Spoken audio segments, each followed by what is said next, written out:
ഉദ്യോഗാർത്ഥികൾക്ക് വീടിനടുത്ത് തൊഴിൽ ഉറപ്പാക്കാൻ ഹയർ ദ ബെസ്റ്റ് വിജ്ഞാന കേരളവും കുടുംബശ്രീയും സംയുക്തമായി നടപ്പാക്കുന്ന പദ്ധതി വഴി ഉദ്യോഗാർത്ഥികൾക്ക് ജില്ലാ അടിസ്ഥാനത്തിൽ തൊഴിൽ പരിശീലനം നൽകും. പരിശീലനം ലഭിച്ച ഉദ്യോഗാർത്ഥികളെ ജില്ലയിലെ തന്നെ തൊഴിൽദാതാക്കൾക്ക് നിയമിക്കാവുന്ന തരത്തിലാണ് ഹയർ ദ ബെസ്റ്റ് നടപ്പാക്കുന്നത്.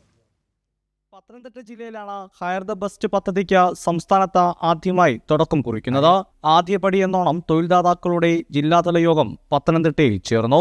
വിജ്ഞാന കേരളം ജനകീയ ക്യാമ്പയിന്റെ മറ്റൊരു നൂതന ചുവടുവെപ്പാണ് പദ്ധതി. പ്രാദേശിക തൊഴിൽദാതാക്കൾക്ക് ആരെ വേണമെങ്കിൽ റിക്രൂട്ട് ചെയ്യാം.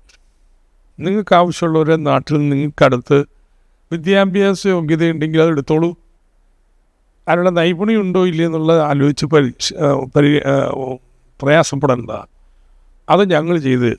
യോഗത്തിൽ തൊഴിൽദാതാക്കൾ ആശംസകൾ അറിയിക്കുന്നതിനൊപ്പം പദ്ധതിയുടെ വിജയത്തിനായി നിർദ്ദേശങ്ങളും മുന്നോട്ട് വെച്ചു. ഇങ്ങനൊരു സംരംഭം തീർച്ചയായും വളരെ നല്ലതാണ്. കാരണം എന്താണെന്ന് വെച്ച് കഴിഞ്ഞാൽ നമ്മുടെ ലൊക്കാലിറ്റിയിൽ നിന്ന് തന്നെ ആൾക്കാരെ കിട്ടുക എന്ന് പറയുന്നത് വളരെ ബുദ്ധിമുട്ടുള്ള കാര്യമാണ്.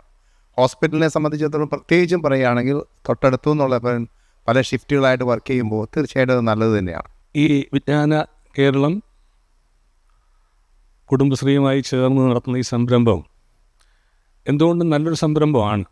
പരിശീലനം ലഭിച്ച ഉദ്യോഗാർത്ഥികളെ വിശ്വസനീയമായ പ്ലാറ്റ്ഫോമിൽ നിന്ന് തൊഴിൽദാതാക്കൾക്ക് പദ്ധതി മുഖേന ലഭ്യമാകും. ഉദ്യോഗാർത്ഥികൾക്ക് ജില്ലയിൽ തന്നെ തൊഴിലവസരം ലഭിക്കുന്നതും പ്രത്യേകതയാണ്. കൈരളി ന്യൂസ്, പത്തനംതിട്ട.